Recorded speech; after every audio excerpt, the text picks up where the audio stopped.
बिस्मिल्लाहिर्रहमानिर्रहीम। दोस्तों, साथियों, डॉक्टर शबीर चौधरी की तरफ से आप सबको अस्सलाम वालेकुम। Very good afternoon from London. जनाब, आज पार्ट 2 है जो हमने प्रोग्राम किया था परसों के।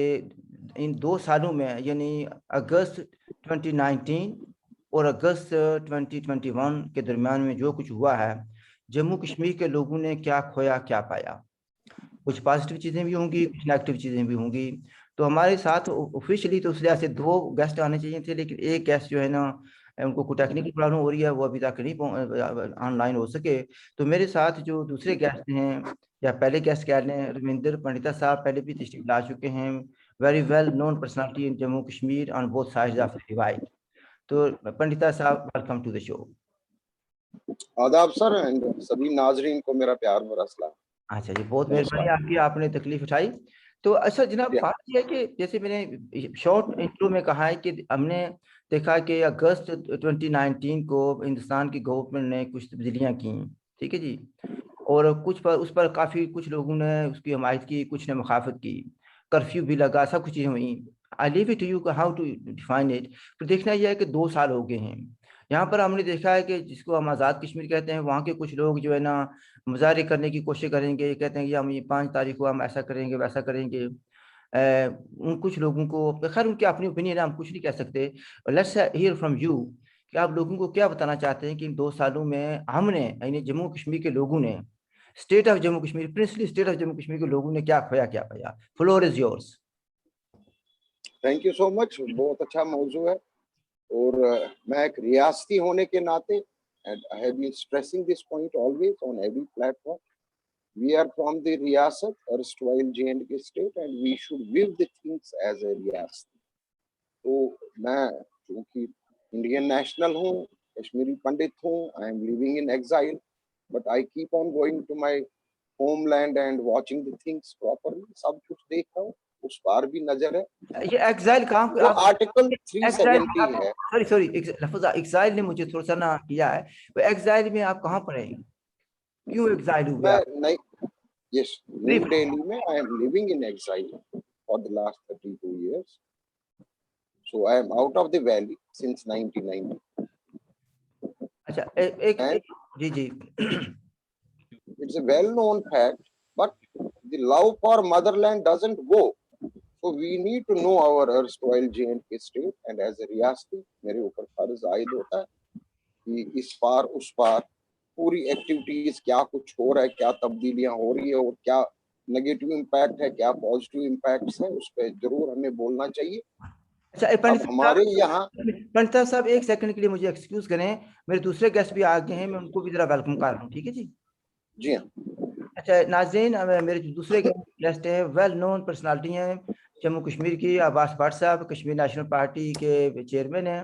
वो कई बार तशरीफ ला चुके हैं। कुछ टेक्निकल इशू हो गया था जिसकी वजह से वो ऑन टाइम पर ज्वाइन नहीं कर सके। अभी हमने शुरू किया है। अब्बास भट्ट साहब, welcome to the show. Thank you doctor साहब, सो नाइस जनाब। आदाब रविंदर साहब। आदाब सर, आदाब, कैसे हैं? आप बहुत दिनों के बाद दीदार हुआ आपका। बड़ी खुशी हुई सर, आप प्रोग्राम में शामिल हुए। अच्छा थैंक यू पंडिता सर। साहब, यू मे कंटिन्यू पंडिता साहब। जी हाँ, मैं इसी बात पे आ रहा था कि एज ए रियासती मैं कुल मिला के सिचुएशन हम देखें, ये कोई आज की बात नहीं। देखो, बहुत पुरानी चीज थी आर्टिकल 370, जिसको हम एक मानते थे कि टेम्पररी प्रोविजन है। भले टेम्पररी प्रोविजन नहीं था, तो पर article 370 was contained in Indian constitution, presidential order, उसमें कोई डाउट नहीं है। उसको हटा के क्या चेंजेस दिख रही हैं जमीनी लेवल पे, क्या हो रहा है ऑन ग्राउंड, अभी तक तो खाली मंसूबे बन रहे हैं। अभी तक कोई भी चीज ऐसी ट्रांसपायर नहीं हुई जिसका हम मैं कहूँ कि डायरेक्टली बहुत बड़ा फायदा दिख रहा है कि अवाम को, एक कॉमन मासिस को ये फायदा पहुंचे। वो नहीं है। मंसूबे बहुत सारी प्लानिंग्स है, बहुत सारी डेवलपमेंट सारी इन पाइपलाइन, ये है वो होगा जी, ऐसे होगा जी। तो एक ये वाला फैक्टर कि कर्फ्यू लगा है, अभी लोग वहां पे जबरदस्ती उसमें रह रहे हैं, ये गलत बात है। कोई कर्फ्यू नहीं है, एक आम रोजमर्रा की जिंदगी है। ब्यूरोक्रेसी में मैं देख रहा हूँ कोई भी चेंज नहीं है at secretariat level, at bureaucratic level. ठीक है, पॉलिटिकल कोई अभी प्रोसेस हो नहीं रही है, फर्स्ट पॉइंट हमारा आर्टिकल 370 हटने के बाद, एब्रोगेशन के बाद, मैं ये मानता हूँ हटा नहीं है, it lies still in the constitution of India but it has been abrogated. So point is that bureaucratic level पे कोई चेंजेस नहीं मुझे दिख रही हैं, वही हिसाब से काम चल रहा है, वही लोगों का रुझान है, उसी लेवल से, उसी स्पीड से, उसी पेस से काम हो रहा है। कोई जबरदस्त डेवलपमेंट नहीं हो रही है कि हम एकदम से देखें 370 हट गया और वहां पे एकदम से चेंजेस हुई। हाँ, ये है कि रोजमर्रा की जिंदगी चल रही है, कोई इंसिडेंट्स नहीं हो रहे हैं वायलेंस के जिसमें मासेस इन्वॉल्व हो। टेररिज्म के एक्ट्स जो डेली कुछ ना कुछ हो रहा है कि कोई दिन खाली नहीं हो रहा है जिस दिन टेररिस्ट की एक्टिविटी, टेररिज्म की एक्टिविटी ना हो रही हो। Every day we see killings, और ये बड़ा अनफॉर्चुनेट है कि हर दिन हमारे ही लोग, वो हमारे ही रियासती हैं, उनको जान बाक होते जा रहे हैं, मारे जा रहे हैं। तो इस आर्टिकल 370 का क्या फायदा था वो मैंने पहले भी बताया है, शायद कई प्रोग्राम से, कई प्लेटफॉर्म्स में। ये घिस ही गया था क्योंकि हमारे यहाँ टॉप ब्यूरोक्रेसी में आईएएस ऑफिसर्स में 7-8 आईएएस ऑफिसर ऑलरेडी जेएंड के कैडर के बाहर से आए हुए थे। हमारे जो आईपीएस ऑफिसर्स थे वो भी बाहर से ही थे। तो अब एक पॉलिटिकल, चूंकि वहां पे एक हुकूमत थी, असेंबली थी, वो असेंबली हटने के बाद अब यूनियन टेरिटरी का बनना, और यूनियन टेरिटरी में जो हमारे लेफ्टिनेंट गवर्नर है इस टाइम बस उनकी चल रही है। अब नीचे ब्यूरोक्रेसी कितना उनका मानती है वो मुझे लगता है कोई चीजें ट्रांसफायर नहीं हुई है ऑन ग्राउंड, ये मुझे दिख रहा है, ये मुझे अभी है। अच्छा जनाब, let me bring in Abbas Bhat साहब। अब्बास भट्ट साहब, आपने सुना, आपसे पहले कुछ ज़्यादा इन्होंने बात नहीं की थी अभी, हमने कुछ चंद मिनट आपका इंतजार किया था। भाई बेसिकली ये कह रहे हैं कि 370 जो था इस part of Indian constitution but it was a temporary provision, एक बात होगी। दूसरी वो बात ये कह रहे हैं कि कोई मेजर चेंजेस नहीं है वहाँ पर आए, वही ब्यूरोक्रेटिक सिस्टम चल रहा है। और ये खुद जो है पंडिता साहब जो है एग्जाइल में रह रहे हैं because of the events of 1990, ठीक है जी। और साथ ये है कि भाई कोई खास यानी कर्फ्यू वगैरह यहाँ पर नहीं है, जैसे कि प्रोपेगेंडा पाकिस्तान की तरफ से, ऊपरों पाकिस्तान जो जम्मू कश्मीर के सिटीजन हैं उनकी तरफ से प्रोपेगेंडा किया जा रहा है कि 2 साल से कर्फ्यू लगा हुआ है और मारा मारी चल रही है, लोग मर रहे हैं, ऐसी बात नहीं है। लेकिन एक बात साहब पंडिता साहब कह रहे हैं कि वायलेंस यानी कम हुआ है, लेकिन टेररिज्म अभी भी कुछ वाकयात जो हो रहे हैं। तो जनाब अब्बास भट्ट साहब, फ्लोर इज योर्स नाउ। बिस्मिल्लाहिर्रहमानिर्रहीम। डॉक्टर साहब शुक्रिया। सबसे पहले डॉक्टर साहब मैं एक चीज में क्लियर करना चाहूंगा, जो आर्टिकल 370 है या उसका बगल बच्चा है 35A, मिलते जुलते वही है ना कि ये सारी आर्टिकल्स इंडियन आइन के हैं, हिंदुस्तानी आइन के हैं। यस। जब मैं ये कहता हूं कि मेरा अलाक हिंदुस्तान से नहीं हुआ, या दूसरी तरफ कुछ ऐसे लोग भी हैं जो कहते हैं कि हम पाकिस्तान से अलाक करेंगे या कश्मीर बनेगा पाकिस्तान, जिसका नारा लगाते हैं, उनके लिए ये आर्टिकल है या नहीं, या किसी की सेहत पर क्या असर पड़ रहा है। वो आर्टिकल हिंदुस्तान का अपना आइन है, वो चेंज करें ना चेंज करें उनकी मर्जी है। उसमें आपको कोई तकलीफ हो सकती है महबूबा मुफ्ती की हो जो कहती हैं कि भाई हिंदुस्तान का हिस्सा बनना चाहते हैं, या उमर अब्दुल्ला को हो या फारूक अब्दुल्ला को हो। इसके अलावा तो किसी को मसला होना ही नहीं चाहिए। अच्छा एक मिनट यहाँ स्टॉप करेंगे प्लीज। यदि आपने एक नया एंगल जो है ना इंट्रोड्यूस किया, आप ये कहते हैं कि जो लोग कहते हैं कि हम 370 को मानते नहीं है, या दूसरे लफ्जों में एक्सेशन टू इंडिया मानते ही नहीं है, उनको क्या प्रॉब्लम है? ये प्रॉब्लम तो उन लोगों को है जो एक्सेशन को मानते हैं, और जो वेरी गुड, ये प्रॉब्लम बनता ही नहीं है ना। अच्छा ना उन्हें इसमें पंगा लेना चाहिए, ना इस पर बहस करनी चाहिए कोई है या नहीं है। वो बिलखुसूस हम ये भी नहीं मानते अगर कि भाई कोई खुसूसी हैसियत जो थी कश्मीर की, जम्मू कश्मीर की, उसका ना कोई फायदा था ना कोई नुकसान था।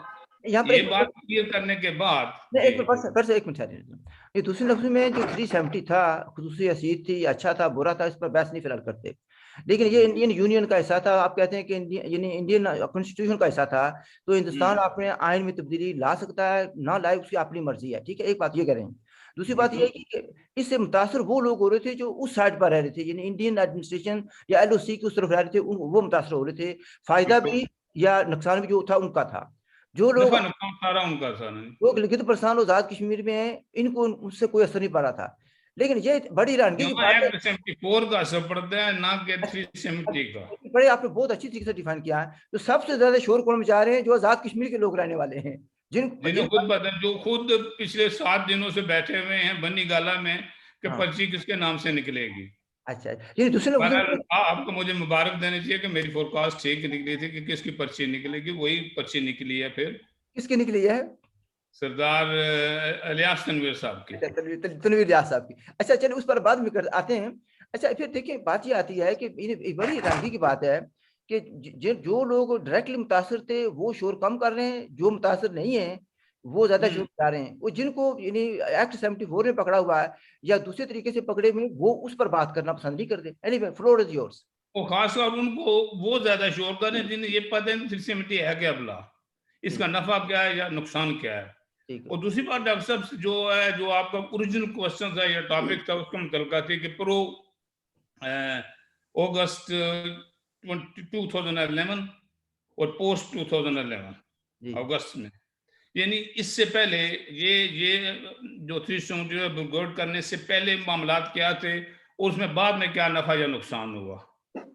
एक चीज तो वेरी वेरी क्लियर है कि अगस्त 2019 से पहले और अगस्त 2019 के बाद जो जानी नुकसान है, वो हुआ मुसलमान है, नॉन मुस्लिम है, फौजी है, सिविलियन है, जानी नुकसान बहुत कम हो गया है।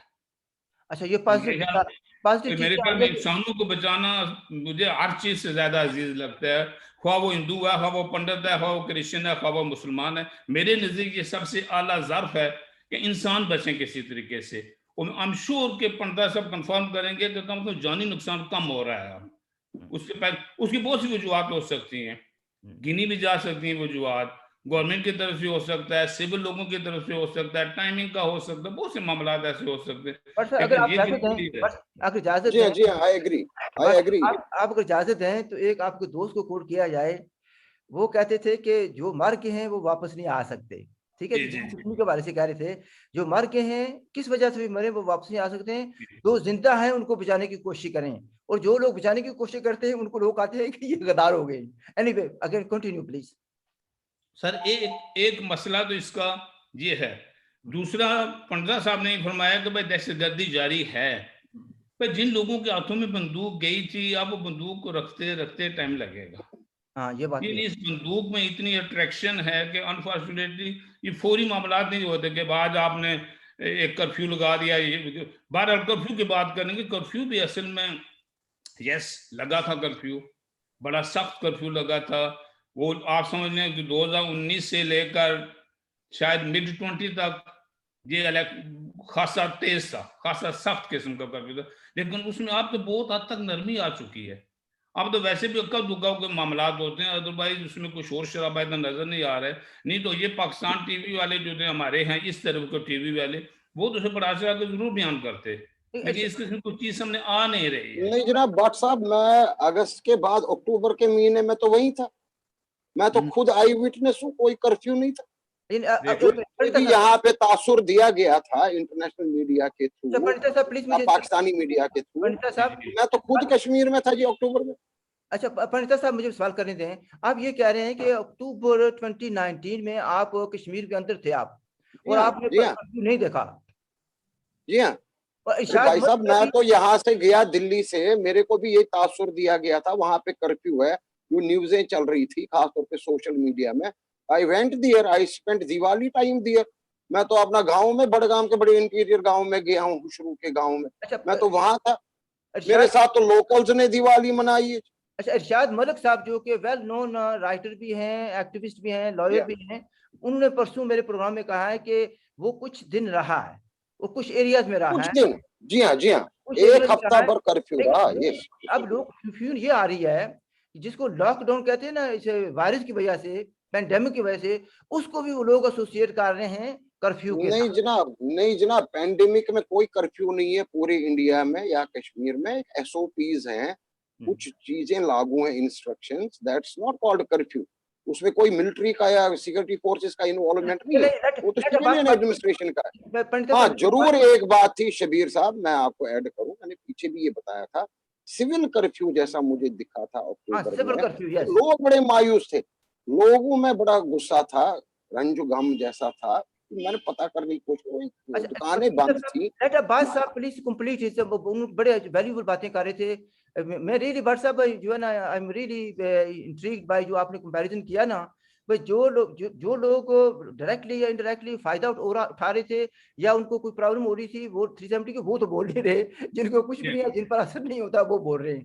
तो अरे डॉक्टर साहब, देखिए तो ये है ना कि बिफोर एंड आफ्टर दोनों चीजों को कंपेयर किया जाए, प्लीज करें। तभी तक पता चलता है भाई ये सब कुछ क्या हुआ, हाँ, बेहतर हुआ या बुरा हुआ। ठीक ठीक। तो इसी तरह मेरा व्यूज 35A के मुतल्लक भी हैं, और अगर आप इजाजत दें या जब जिस वक्त मौका दें, मैं 35A पे बोलना चाहता हूँ, जो जिसे बड़ा मुतपत्तर किस्म का उसको सहीफा बना के रखा हुआ है हमने।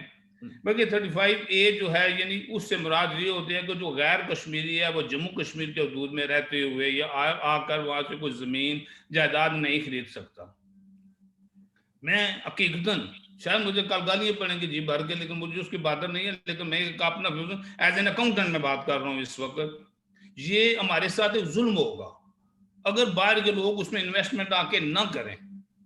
आपको छोटी सी मिसाल देता हूं, हम इंग्लैंड में रहते हैं, आप इंग्लैंड में रहते हैं, यहाँ कितने पाकिस्तानी, कश्मीरी या एशियंस हैं जिन्होंने मिलियन के हिसाब से इन्वेस्टमेंट की है इस मुल्क में, और इस मुल्क की तरक्की में वो शामिल हैं। कोई महकमा आप ले लें, मेडिकल का ले लें, दवाइयों का ले लें, कॉमर्स का ले लें, अकाउंटेंसी ले लें, कोई किसी भी कोई फील्ड ऐसी मुझे बता दे जिसमें एशियन मौजूद नहीं है। और वो एशियन सिर्फ इस वजह से यहाँ मौजूद हैं, इस वजह से इन्वेस्टमेंट उनके उसका रिटर्न मिलता है। जब इनको रिटर्न मिलता है तो जिस मुल्क में इन्वेस्टमेंट की जाती है, क्या उसको रिटर्न नहीं मिलेगा? इसके बाद इसके कंपैरिजन आप ले लें मिडिल ईस्ट को, सऊदी अरब को ही ले लेते हैं एक मिनट के लिए, जहां से वो किसी को जायदाद खरीदने की इजाजत नहीं देते, किसी को इन्वेस्टमेंट करने की इजाजत नहीं देते। अगर दुकान को बना के बैठे तो उस पर एक टिल पे जो है वो सऊदी बैठेगा, बाकी की मजदूरी करेंगे। क्या वो बेनिफिशियरी है या ये बेनिफिशियरी कि बाहर का फॉरेन एक्सचेंज आपके मुल्क में आए और आप वहां पे इन्वेस्टमेंट करें, दुनिया आए उसको देखे और इसका फायदा आप भी उठाएं और जो इन्वेस्टर हैं वो भी उठाएं, बजाय इसके क्या बंद करके रख दें, नहीं बंद कर दो, कोई बाहर से आकर यहाँ से जायदाद न खरीदे। भाई कश्मीरी खुद मिलीनियर्स हैं इस वक्त, तो क्या दिल्ली का आके खरीदेगा? दिल्ली का ज्यादा मिलीनियर है हमसे, कोई हम नहीं खरीद सकेंगे तो और वो खरीद के ले जाएगा हमारी जायदाद को। That's a very very important point मेरे नजदीक, कि इसको खत्म कर देना चाहिए। साहब एक बात सर प्लीज, यहाँ पर यह है कि देखिए अभी जब आप यहाँ पर रह रहे हैं, मैं भी यहाँ पर रह रहा हूँ, आपके पास भी प्रॉपर्टी है, मेरे पास भी प्रॉपर्टी है, ठीक है जी। अब मसला ये है कि जो जिसको हम बड़ा मुकद्दस मुल्क समझते हैं सऊदी अरब, वहाँ तो राइट टू बाय है ही नहीं, आप जो फॉरेन बाहर से लोग जाते हैं, ठीक है, ना मुसलमानों को, ना गैर मुसलमानों को, ना किसी और को। अच्छा, फिर यानी जो अगर कारोबार भी करना है तो वो उसका जो नाम होगा वो सऊदी का होगा, और वो एक्स अमाउंट जो है 50% या 51% वो ले जाएगा उधर से।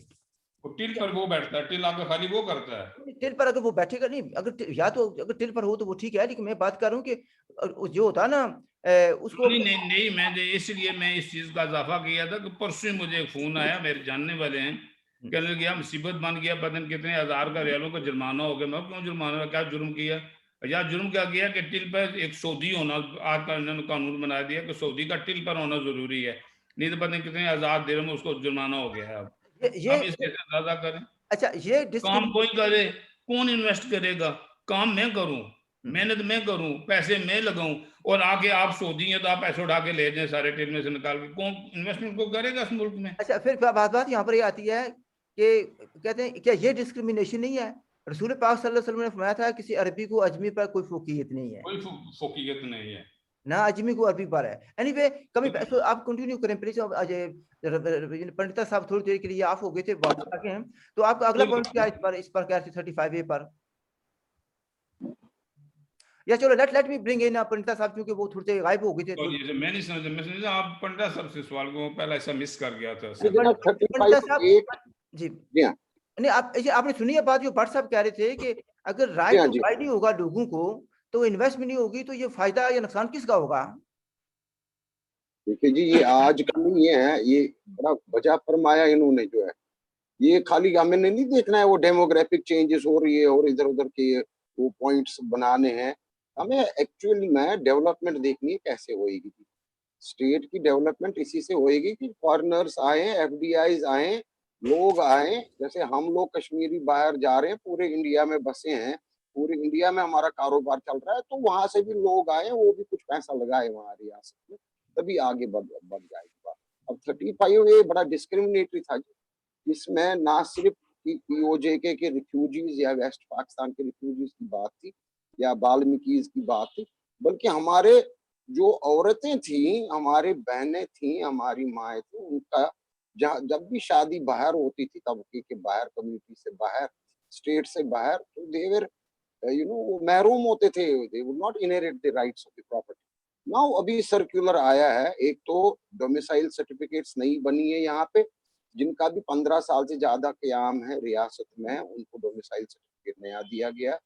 दूसरा, अभी 15 दिन पहले सर्कुलर आया है, जिसमें हमारी ख़वातीन को भी शामिल किया गया है कि those who are married outside, they can also apply for the domicile certificate and they will get the domicile certificate afresh, और उनको नई डोमिसाइल सर्टिफिकेट के तहत पूरी इनहेरिटेंस ऑफ द प्रॉपर्टी के राइट्स मिले। ये बड़ी अच्छी बात हुई, क्योंकि उसमें खाली कोई हिंदू ही नहीं थे, मुस्लिम तबका, सारे लोग यानी रियासती उसमें महरूम थे, हमारी औरतें खास तौर पे। और अब वोटिंग राइट्स जो है, या रिजर्वेशन ऑफ सीट्स, या डिलिमिटेशन प्रोसेस जो यहाँ चल रही है, डिलिमिटेशन में भी 6 सीट्स बढ़ाने का जो है प्रोविजन बना है, उसमें 6 सीट्स का असेंबली में इजाफा होएगा।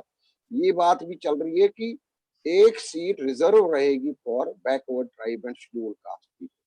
तो ये भी चल रही थी कि जो कश्मीरी पंडित कम्युनिटी है, जो कि बाहर है, बिखरी है, कुछ वहाँ वैली में रह भी रहे हैं, उनके लिए भी होएगा, पर वो नहीं दिख रहा है। अभी 6 सीट्स का इजाफा होएगा। जो ऑल पार्टीज मीटिंग हुई है नरेंद्र मोदी जी के साथ में, प्रधानमंत्री के साथ, कश्मीरी लीडर्स, पॉलिटिकल लीडर्स की, उसमें भी ये फैसला हुआ है कि इलेक्शंस होंगे और डिलिमिटेशन प्रोसेस के बाद। तो डिलिमिटेशन प्रोसेस एक, उस पर सबकी निगाहें हैं कि कैसे क्या होएगा, और तभी एक पॉलिटिकल प्रोसेस शुरू होएगा। मैं समझता हूँ स्टेटहुड को रेस्टोर करना बहुत जरूरी होएगा। इसी तरह से भी इलेक्शंस हुए, देखें कौन सी नुमाइंदगी आती है, कौन से लोग आते हैं, नए जनरेशन को जो है, यूथ जो है हमारे, जो 65% यूथ है, they are fed up with this all activities for the last 30 years what has been happening. कोई खुश नहीं है। मेरी सबसे बातचीत होती रहती है, we interact on social media, we have time spaces in clubhouses these days, we have time spaces on Twitter also, we meet physically also। मेरे यहाँ बड़े लोग आते हैं जी वादी से मिलने के लिए। तो कहने का ये मतलब है, कुल मिला के यूथ को चांस मिले जी आपकी बार। जो नए लोग हैं, उनकी सोच नहीं है, उनकी डेवलपमेंट की सोच नहीं है, उनका एक्सपोजर नया है, वो बाहर पढ़े लिखे हैं, विदेशों में पढ़े लिखे हैं, बैरूनी ममालिक से आए हैं लौट के, तो वो घिसी पिटी जो हमारी वहां पे जो सियासत थी, उसमें वो बिलीव नहीं कर रहे हैं। तो हो सकता है उनकी तरफ से भी कुछ डेवलपमेंट का भी अच्छा एक गोल। भट्ट साहब को मैं लाना चाहता हूँ डिबेट में। भट्ट साहब मुझे ये बताएं, जो अभी बातें की हैं पंडिता साहब ने, कि ये जो एक्ट ये थे, ये डिस्क्रिमिनेटरी थे इन नेचर, ठीक है जी। तो इस पर आप कुछ कहना चाहेंगे? आपने प्रॉपर्टी का तो आपने बड़ा वैलिड पॉइंट उठाया। इससे मैं एक चीज डेफिनेटली ऐड करना तो चाहूंगा, क्योंकि फिर पंसा साहब आ गए तो मैं खामोश हो गया, कि ये अगर हुकूमत किसी रीजन से, खुआ वो हुकूमत किसी की हो, मुझे सिर्फ चीज से कोई बात नहीं कि वो अहमद सुनानों की हुकूमत होगी जम्मू कश्मीर में, या नरेंद्र मोदी साहब की हुकूमत होगी, ये बात नहीं है। अगर डेमोग्राफिक चेंजेस के लिए, यानी अकलियत को अक्सरियत में बदलने के लिए अगर कोई भी हुकूमत या इकदाम उठाएगी, उसकी मुखालफत की जानी चाहिए। वो फेयरनेस नहीं होगी। फिर किसी भी सूरत में 35A को खत्म नहीं होना चाहिए। लेकिन अगर इस पर्पज के लिए किया जाए कि बायस इन्वेस्टमेंट आएगी, प्रॉस्पेरिटी बढ़ेगी, लोगों को रोजगार मिलेगा, तो उसके लिए डेफिनेटली इस 35 को खत्म करने का फायदा होगा। ये वेरी सिंपल। आप ये कहना चाहते हैं कि people who have money and they want to invest and create jobs, उनको आने की इजाजत होनी चाहिए प्रॉपर्टी बाय करने की। डेफिनेटली उनको इजाजत होनी चाहिए, ना कि तमाम लोगों को उठा के, जिस तरह पहले भी ये खबरें आई थी, जब यहाँ से पंडित हमारे भाई बहन भाई जिनको 80 में 90 में यहाँ से हुआ, कुछ तो ज्यादती हुई उनके साथ, और कुछ को हुकूमत ने भी इनकरेज किया असल में वहां रखने के लिए। शायद पंडिता साहब इससे एग्री नहीं होंगे, लेकिन ये उस वक्त की फाइंडिंग थी कि कुछ पंडितों को या जो नॉन मुस्लिम थे, उनको हुकूमत की तरफ से इनकरेजमेंट हुई थी कि आप यहाँ से माइग्रेट करें, ताकि ये मसाइल बढ़े कम ना हो। और वही मसला आज भी पैदा हो जाएगा, क्योंकि इस वक्त तक भी जो हिंदुस्तान के प्राइम मिनिस्टर हैं नरेंद्र मोदी साहब, उन पर कम अज कम कश्मीरियों के एतमाद बहाल नहीं हुआ, क्योंकि हिंदुस्तान के भी मुख्तलिफ इलाकों में जो मजहबी मुनाफिकत फैली हुई है, जो ट्रू सेंस में थे हिंदुस्तान एक सेकुलर स्टेट थी, अब उसमें वो चीज नहीं है। ये किसी को पसंद आए या ना आए, this is a fact as well कि हिंदू मुस्लिम फसाद पहले भी हुआ करते थे, पहली बार नहीं हुए, लेकिन वो जो नफरत फैलती जा रही है और बढ़ती जा रही है इस मौजूदा हुकूमत के में रहते हुए, वो कम अज कम उस वक्त नहीं थी। सबसे पहले इन चीज़ों को कंट्रोल करना इंतहाई ज़रूरी है, और बिलखसूस जो माइनॉरिटीज़ हैं उनका एतमाद बहाल करना डॉक्टर साहब इंतहाई ज़रूरी चीज़ है। फिर ही तो इन्वेस्टमेंट आ सकेगी। इस वक्त कौन आके श्रीनगर में इन्वेस्टमेंट करेगा? अच्छा, जहाँ जिनको अपनी जान का खतरा हो, कि अपने जान के साथ साथ ईमान का भी खतरा बढ़ता जाएगा, तो कौन आएगा वहाँ इन्वेस्टमेंट करने? बात साहब ऐसा है, एक पंडित साहब मैं एक सवाल कर लूं, आप उसको जवाब दे दें बेशक। भाई देखें, आप कह रहे हैं, भट्ट साहब कह रहे हैं कि राइट टू इन्वेस्टमेंट होनी चाहिए ताकि लोग आए प्रॉपर्टी खरीदें और जॉब क्रिएट करें। लेकिन अगर जॉब क्रिएट होंगी, अनएम्प्लॉयमेंट खत्म होगी, तो जो लोग रिक्रूटमेंट करते हैं, गरीबों लोगों को बंदूक हाथ में थमाते हैं, तो उनका कारोबार बंद हो जाता है। एक तो ये बात आती है, ठीक है जी। तो दूसरी दूसरी बात ये आती है कि भट्ट साहब, ये वो लोग जो यहाँ पर आए, काम के घर से आए, हिंदुस्तान के मुख्तलिफ इलाकों से, यानी छोटे मोटे जो काम होते हैं वो करने के लिए आए, या वो लोग जो माइग्रेट होकर गए थे वहां पर 1947-48 में, उनको भी अभी तक राइट ऑफ सिटीजन नहीं मिला था दूसरे देशों में। तो हम बर्तानिया में रहते हैं या यूरोप में रहते हैं, कोई आदमी इलीगल आ जाए, ठीक है, इलीगल आ जाए तो कहते हैं कि आफ्टर सर्टेन ईयर्स उसको राइट टू स्टे मिल जाता है। लेकिन जो आदमी बिहार से आया या किसी और जगह से आया, वहां पर काम करने आया, ख्वाजा चले जी वो एज ए बार्बर आया, उसकी जनरेशन 2-3 जनरेशन वहां पर रह रही है, तो वो उनको राइट नहीं होना चाहिए। तो ये भी डिस्क्रिमिनेटिंग नहीं है आपके? यहाँ पर तो अगर आप सर्टेन अमाउंट इन्वेस्टमेंट करें तो आपको राइट ऑफ स्टे मिल जाता है अनकंडीशनल। मिल जाता है, यस। यानी किस लिए देते हैं कि भाई लोग बाहर से पैसे लाते हैं इस मुल्क में, वो जॉब पैसे क्रिएट करेगा। होंगे तो नौकरियां भी होंगी, पैसे होंगे तो अनएम्प्लॉयमेंट खत्म भी होगी। हर चीज जो है पैसे से ही मुंसलिक है यहाँ पे। अगर नहीं वो ऐसा करेंगे तो फिर तो मुश्किल हो जाता है ना। इसलिए मुझे तो कोई सेंस नहीं पता चलता कि इसकी मुखालफत क्यों की जा रही है। हाँ, वो लोग मुखालफत करें जैसा आपने फरमाया, जो जिनका कारोबार बंदूक है, तो बंदूक की प्रोडक्शन तो नहीं हो सकेगी, उस वक्त खत्म हो जाएगी, तो उनको अगर कोई परेशानी है तो वो और बात है। अदरवाइज मेरे ख्याल में कोई सेंसेबल आदमी ये नहीं कहता कि मेरे मुल्क में आकर, मेरे घर में आकर इन्वेस्टमेंट ना करो। लेकिन यार इन्वेस्टमेंट से ही प्रॉस्पेरिटी आती है। अच्छा, यहाँ पर छेने की एक बात और आती है कि जो लोग इंडिया से आया करते थे टूरिज्म के लिए, उनको भी मारा जाता था कि ये लोग यहाँ पर आएंगे, खर्च करेंगे, लोगों की एम्प्लॉयमेंट बढ़ेगी, तो उनको मारते थे, किसी को नहीं आने देते थे। तो बात वही आ जाती है, यानी कि लोगों के हालात टूरिज्म में जम्मू कश्मीर की one of the biggest industry थी, इंडस्ट्री थी, लेकिन उसको बिल्कुल तबाह करके रख दिया गया। पंडित साहब आप क्या कहते हैं इन बातों पर?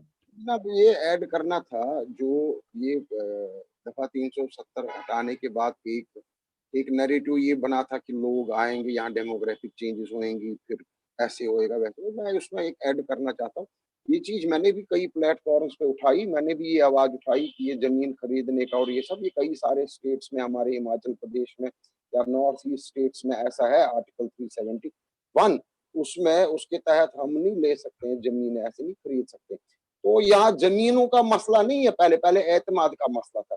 मैंने भी ये आवाज उठाई थी, तो गवर्नमेंट का बड़ा क्लियर मौकिफ है, बल्कि राइटिंग में सर्कुलर्स निकले हैं। First of all, government land will be identified, government land will be procured. किसी की कोई इंफरादी तौर पे कोई जमीन खरीद नहीं रहा है, कोई डेमोक्रेटिक चेंज हो, ये लोगों को बड़ा वाजे किया गया है और लोग इससे बड़े खुश हुए हैं कि गवर्नमेंट लैंड जो आइडेंटिफाई होगी उस पर हॉस्पिटल सेटअप होंगे, educational institution, IITs, medical colleges, जो एम्स वगैरह, बहुत सारे इंस्टीट्यूट्स जो है सेटअप हुए हैं और काम शुरू हुआ है। हालांकि मैं ये भी कहूँ कि कल्चर और हेरिटेज के लिए मैं जिस पे लड़ रहा हूँ, जिस फील्ड के लिए, उस पे भी काम शुरू होने लग गया है। हम भी कह रहे हैं कि भैया यहाँ की सकाफत और कल्चर को जो है ना टोटली प्रिजर्व, हेरिटेज हमारी जो है ना प्रिजर्व रहे। अब फिर भी उस पार से अगर कुछ ना कुछ होए, और मैं बड़ा खुश हूँ भट्ट साहब की बात, भट्ट साहब भी ये मानेंगे कि एलओसी पे सीज फायर के कारण अभी कोई वहां पे एक्शन, कोई एक्ट ऐसा नहीं हुआ, कोई इंसिडेंट ऐसा नहीं हुआ। मैं बड़ा खुश हूँ कि कम से कम वो बिल्कुल लागू है। अभी ईद पे भी बड़े एक्सचेंज ऑफ गिफ्ट्स वगैरह ये सब हुए हैं, और आज तक LOC बिल्कुल शांति से बैठे हैं लोग, शांतिपूर्वक सब कुछ चल रहा है, पूरा अमन दिख रहा है पहली बार। दूसरा, जमीन का जहां तक सवाल है, इसमें LG गवर्नमेंट ने इस टाइम पे बड़ा क्लियर आइडेंटिफिकेशन किया है। अभी कुछ एक मसला हमारा आया था कोविड हॉस्पिटल का, कि 2 कोविड हॉस्पिटल्स हमारे DRDO महकमे के तहत सेटअप होने, एक जम्मू डिवीजन में होएगा, एक कश्मीर डिवीजन में। तो उसके रिक्रूटमेंट के पीछे थोड़ा सा कुछ हुआ था ब्यूरोक्रेसी में, कि कश्मीर वाले जम्मू में नहीं अप्लाई कर सकते हैं, डिवीजन में जम्मू वाले, वो इंटरनल मैटर भी फिर सॉर्ट आउट हो। कुल मिला के लोग ये देख रहे हैं कि भैया इन्वेस्टमेंट आ जाए, ये जो खून खराबा बंद होए। और खून खराबा मुझे लग रहा है अभी बंद नहीं हो रहा है एकदम से, क्योंकि उस पार से फिर भी कुछ ना कुछ चल रहा है। तो उस पार नैरेटिव अभी लेटेस्ट जो मैंने इलेक्शंस के दौरान भी बातचीत करी कई लोगों से वहां, उनका ये भी कहना है, अभी भी कहना है कि भाई हमारे आपके कश्मीर में जी कर्फ्यू लगा हुआ है, आपके कश्मीर में जी बड़ी पाबंदियां लगी हैं। ये गलत बात है, ये कहना ठीक नहीं है। कोई कर्फ्यू नहीं है, कोई कुछ नहीं है। पॉलिटिकल पार्टीज ने मीटिंग करी है नेशनल पार्टी, नेशनल कैपिटल में आके। इन्वेस्टमेंट सब चाहते हैं, बेबूदी सब चाहते हैं, एम्प्लॉयमेंट का सबसे बड़ा रोजगार का मसला है। पंडित साहब मेरे पास टूरिज्म टाइम कम होता जा रहा है। पंडित साहब मैं एक और बड़े इंपॉर्टेंट एस्पेक्ट पर बात करना चाहता हूँ। बास भट्ट साहब जी देखिए, जो बातें आपने कही हैं मैं उनसे एग्री करता हूँ, लेकिन एक बात यहाँ पर नोट करें भाई, ठीक है कुछ फायदे हुए, कुछ नुकसानात हुए, लेकिन एक बात यह है कि जो मुझे नुकसान सबसे ज्यादा आ रहा है कि स्टेटहुड खत्म हो गया। ठीक है जी, लद्दाख को जम्मू से को कश्मीर से अलग कर दिया गया, और ये दोनों अलग टेरिटरी जो है उनको यूनियन टेरिटरी बना दिया गया, और लद्दाख वाले कह रहे हैं कि हम आप खुश हैं। तो दूसरे लफ्जों में सबसे बड़ी है जो हमारी रियासत थी ना, उसको ऑफिशियली तकसीम कर दिया गया। ये मेरे नजदीक बहुत बड़ा नुकसान है। इस पर आप क्या कहेंगे? डॉक्टर साहब, सबसे पहले अगर आजादी दें, मैं पंडिता साहब के सवाल का जवाब थोड़ा सा ऐड करूंगा उसमें चीजें। उन्होंने जो भी फरमाया बिल्कुल जबरदस्त बातें हैं। वहाँ पर मेडिकल फैसिलिटीज हैं, प्रोटेक्शन भी हो रही है, अच्छी बातें हो रही हैं, अमन भी आ रहा है। लेकिन एक चीज मैं पंडिता साहब से वेरी क्लियर करूंगा कि अमन उस वक्त तक नहीं आ सकता जब तक जम्मू कश्मीर को डिस्प्यूटेड मानते हुए उसका फैसला कश्मीरियों की मर्जी और मंशा के मुताबिक नहीं हो जाता। Virtually it's impossible. वो देखें, वो जो लाखों की तादाद में शहीद हुए, माँ बेटियां बिखरी, बाप बेटा बिखरे, से सब ये एक हकीकत है, इसको छुपाया भी नहीं जा सकता। वो हकीकत को सामने रखते हुए अगर यह लद्दाख को अलहदा कर दें, जम्मू को उधर कर देंगे, गिलगित बल्तिस्तान वाले उधर ले जाएंगे, कश्मीर को अलहदा हम कर देंगे, ये कोशिश तो हो सकती है। वो ख्वाह हिंदुस्तान की तरफ से हो, ख्वाह पाकिस्तान की तरफ से, कोशिश तो हो सकती है। वैसे भी आपके ज्यादा अफवाहें फैली हुई हैं कि हिंदुस्तान और पाकिस्तान ने आपस में गठजोड़ कर लिया है। वो लफ्ज अच्छा नहीं है, मैं बोलना नहीं चाहता, वो अक्सर मैं बोल भी देता हूँ टीवी पर, लेकिन आज मैं थोड़ा एहतियात बरतने के चक्कर में हूँ। वो बोल रहे यार, क्या कहना चाहते हैं आप? नहीं जी, वो मैं नहीं कहूंगा। अच्छा, यानी रोना हिंदुस्तान है और ना। पाकिस्तान आपस में यानी गठजोड़ बनाया हुआ है, और कश्मीरियों को फुदूल लगाया हुआ है असल में। अच्छा सिंसियर कोई नहीं है हमारे साथ। और अच्छा। जब तक ये सिंसियर नहीं होंगे, बेशक रेफरेंडम के नाम आप जब बाद में बैठ कर लेना शुरू करें, या श्रीलंका में बैठ कर रेफरेंडम पकारना शुरू करें, जब तक प्रैक्टिकली 84,471 मरबा मील के जो रकबा है हमारा रियासत का, उसमें रेफरेंडम नहीं होगा, फिर और बिल्कुल बगैर किसी लालच के, बगैर किसी इंटरफियर के, उस वक्त तक इस रियासत में अमन आ ही नहीं सकता। ये नामुमकिन है। यानी इतना खून बह चुका है ना कि ये खुश्क नहीं होगा इतनी जल्दी। लिहाजा सबसे पहले दोनों हुकूमतों को चाहिए, अगर वो अमन चाहते हैं। और एक ये चीज ये भी दोनों हुकूमतों को याद रखें कि 2.25 अरब जो इंसान है हिंदुस्तान और पाकिस्तान में बसने वाले, उनकी जो गुर्बत है ना, उनकी जो भूख है, उनके जो नंग है, उसको खत्म करने का एक ही रास्ता हो, और रास्ता जम्मू कश्मीर से होकर जाता है। जब तक जम्मू कश्मीर में अमन नहीं होगा, जब तक जम्मू कश्मीर के अवाम की मर्जी के मुताबिक उसका फैसला नहीं होगा, उस खिते में कमी अमन नहीं हो सकता, कभी भूख खत्म नहीं हो सकती, कभी नफरत खत्म नहीं हो सकती। अच्छा पंडिता साहब, ये भट्ट साहब जो कह रहे हैं कि इन्होंने न्याय ये तो किया, बात ये आती है कि कोई खुल कर बात करते हैं। कहा जाता है कि दोनों न्यू दिल्ली और इस्लामाबाद एक लिहाज से मिलकर काम कर रहे हैं, और जो कुछ मोदी साहब ने किया था अगस्त 2019, उसका इल्म पाकिस्तान के हुक्मरानों को था। ठीक है, उन्होंने कहा जी थोड़ा सा शोर मचाएंगे, थोड़ा सा शोर मचाकर वो खामोश हो गए। और अभी जो है ना इसी तरीके से कश्मीर के प्राइम मिनिस्टर को कहा गया था, उसने क्या कहा था, वो अल्फाज आपको याद है? यार आप I क्या might देंगे? be the last prime minister of Azad Jammu and Kashmir. तो फिर क्या होगा अब?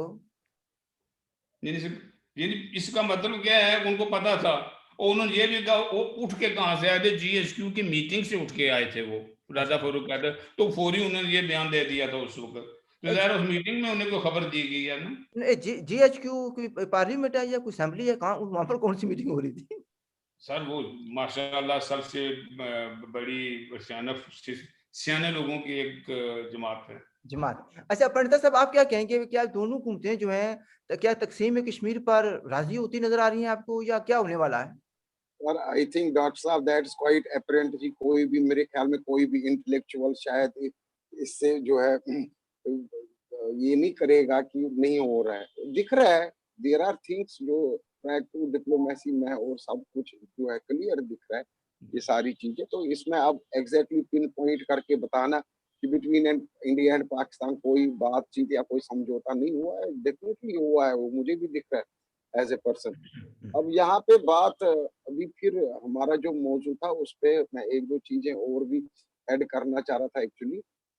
यहाँ पे 370 के बाद अब जो आगे की डेवलपमेंट वर्क्स चल रही हैं और आगे का एक सियासी जो बन रहा है एक सिस्टम, वो ये है कि असेंबली डिलिमिटेशन के बाद इलेक्शंस होंगे, स्टेट विल बी रेस्टोर्ड। पर इतने में अब जम्मू वालों ने भी एक मुहिम चला रखी है जो ट्राइफर्केशन ऑफ स्टेट की तरफ हमें ली जा रही है, यानी कि टोटल टुकड़े टुकड़े होने जा रहे हैं, कि वो चाहते हैं कि जम्मू को स्टेट हुड अलग मिले। ये भी एक यहाँ बड़ी अच्छा एक मिनट यहाँ पर एक मिनट रुकें, एक मिनट शोर मचा। एक मिनट आप रुकें। मतलब लद्दाख को तो पहले लदा कर दिया गया, अब आप ये जी हाँ, कह रहे हैं कि जम्मू वाले ये शुरू की है तहरीक जी उन्होंने, हाँ, वो कहते हैं कि हमें अलग स्टेट बना दिया जाए, यानी वादी कश्मीर यस पैदा कर दिया जाए। Yes, state hood of Jammu एक शुरू होने लगी है एक मुहिम। तो ये बड़ा खतरनाक, क्योंकि डेवलपमेंट ऑफ कश्मीर और develop connection with India is only through Jammu, this can not happen.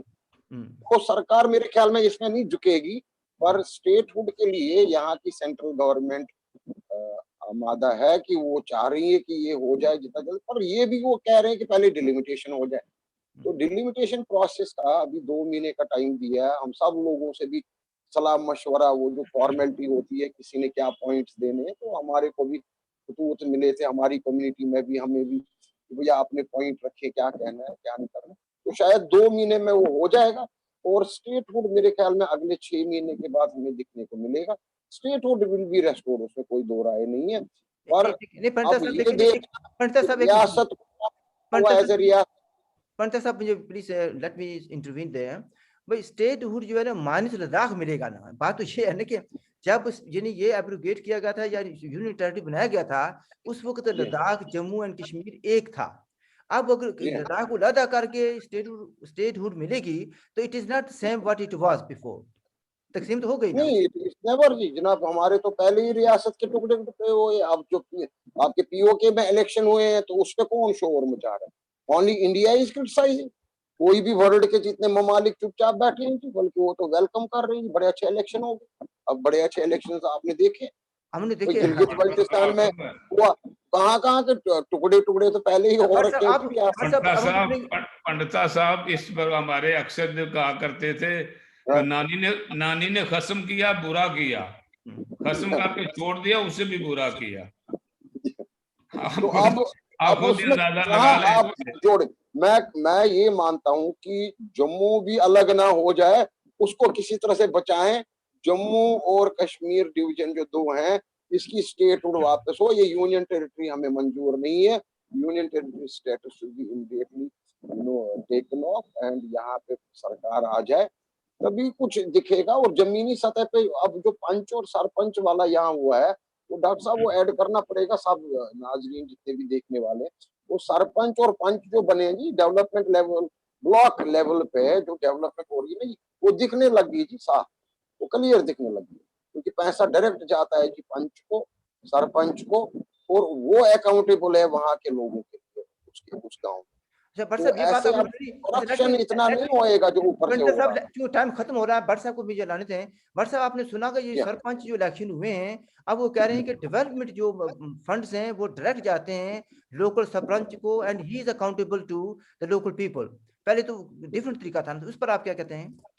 Sir, वैसा कश्मीर में भी तो एमएलए को ही जाते हैं डायरेक्ट, वो सरपंच ही होते हैं एक किस्म के। नहीं देखिए ना, वो वो आ जाते हैं तो क्या फर्क पड़ता है यार वहां पर जब तक कंट्रोल नहीं होगा इन फंडिंग पे, फंड्स पे, अगर फंड्स के तौर पे इस्तेमाल करेंगे तो फिर मुश्किल हालात हो जाते हैं ना। फंड्स को फंड के तौर पे इस्तेमाल करें। फर्क नहीं जनाब, करप्शन अवॉइड हुआ, करप्शन बहुत हद तक अवॉइड हुआ। ये चैनल्स जो करप्शन के चैनल्स थे वो तो खत्म हो गए ना, करप्शन ऊपर खत्म से हो गई, आप कम हो गई, आप कहते हैं पंडित साहब, आप क्या कहते कम हैं? हो गई जी कम हाँ, हो गया, तो दैट इज पॉजिटिव देन यार। क्योंकि अवाम को पता लग जाता है जी मेरे सरपंच को 1 करोड़ फंड मिला है, वो उससे अच्छा, पूछने जाता है भैया कहाँ लगाया है यार, क्या कर रहे हो। Please accountable to the people directly. लगा देंगे फंड, वो नजर भी आने चाहिए ना, वो नजर आएंगे इंशाल्लाह, फिर देख लेंगे। नहीं देखिए ना, जब तक फंड लगे हुए नजर नहीं आएंगे, जिससे नहीं कहते नहीं नजर आ रहे हैं बट साहब, नजर आ रहे हैं। होता नजर ना आए तो उसको इंसाफ नहीं कहते, यही हिसाब इधर भी होगा। नहीं बट साहब नजर आ रहे हैं, नजर आ रहे हैं, नजर आ रहे हैं। भाई अच्छा भट्ट साहब, हर एक गाँव में डेवलप। पंडित साहब भट्ट साहब, टाइम खत्म हो रहा है। आप बहुत शुक्रिया जी, बहुत शुक्रिया।